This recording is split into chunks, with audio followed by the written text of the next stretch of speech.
Hello everyone and welcome back to the Language Arts Gallery. Today we're going to continue talking about the cause and effect essay.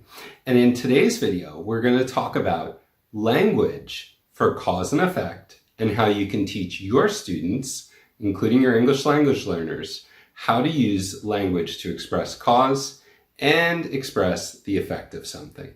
And finally, we're going to talk about brainstorming a cause and effect essay. So let's get started. So the cause and effect essay genre is really terrific because it gives us a great opportunity to teach language skills.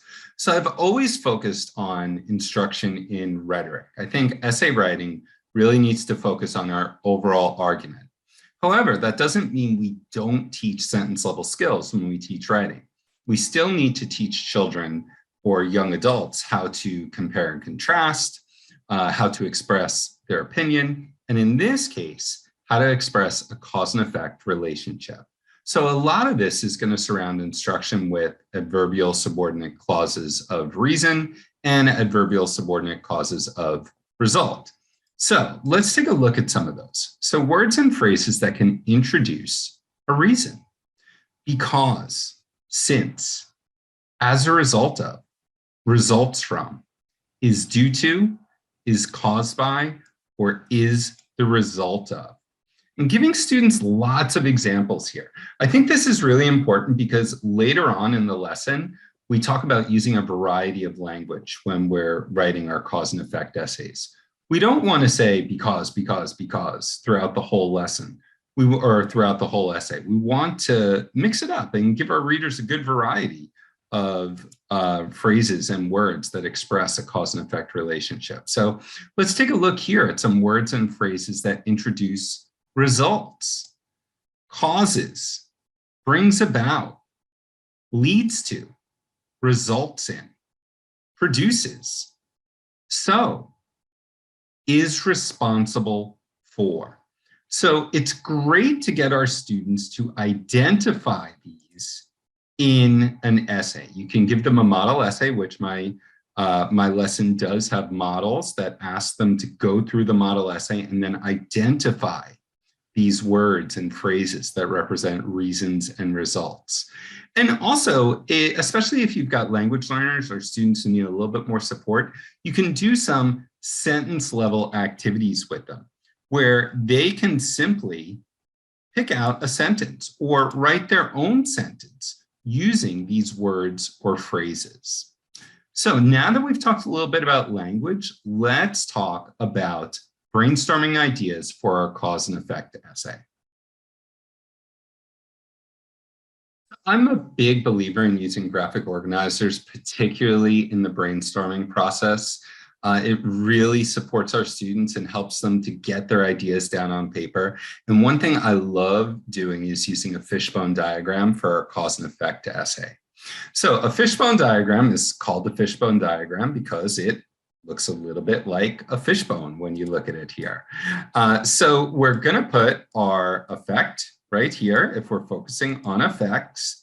And in each of these little bones that goes out here, we're going to write a potential cause. Now, we're not going to develop the ideas related to each of those causes. We're simply going to list possible causes. And as I always tell my students during the brainstorming process, there really are no bad ideas here. We just want to get our ideas down on paper. So of course, if you're focusing on causes, then your diagram is going to look like this. And if you're focusing on effects, then you're going to have one cause, and then you're going to have each of these bones represent an effect. So I chose in my model essay to deal with a very serious topic in global warming. Now, our students might choose to do that. You might choose to make it something more student-friendly. You'd have to make that decision depending on the level of your students. So if I scroll down here and I take a look, I see that this is talking about why young people are under stress today. So this is the effect. And what's causing this stress for young people? Now, I've listed 6 different possible causes: earning extra money, being popular, taking extra classes at school, doing well in high school, dating, university admission. All of these are possible causes of stress. Now, we're not going to focus on all 6 of these. We've got 3 body paragraphs, so we want to choose 3 for our essay. So after you look at all the possible causes, you're going to choose 3: being popular, doing well in high school, and university admission. Now, if you're teaching this to younger students who are, say, still in 7th or 8th grade, you might just say doing well in school. Now, after you've chosen each of those 3 causes, you're going to go to an organizer like this, and you're going to develop each of those causes. So if I go back here, I can see it's being popular, doing well in high school, and university admission. So my first cause would be being popular, right? So I'm going to put that here, and I'm going to list all of the supporting details. I'm going to talk about how being popular is stressful for young people. And I'm going to do that for each of the causes that's listed. Then, after I've got that fishbone diagram that helps move me to my 3 causes and my effect, I'm going to put that all down on paper in my first draft. And this is provided for students. They've got a template where they can put their introduction here, and this guides them through what the introduction includes. Then they've got their 3 causes, and they've got their supporting details from this graphic organizer. And finally, they've got their conclusion and what that includes. So that is how I get my students to draft their first cause and effect essay. Thank you so much for watching my video on the cause and effect essay. For more writing tutorials and language arts tutorials, please subscribe to my channel, the Language Arts Gallery, and you can find all of these resources in my Teachers Pay Teachers store, and the link is in the description of this video.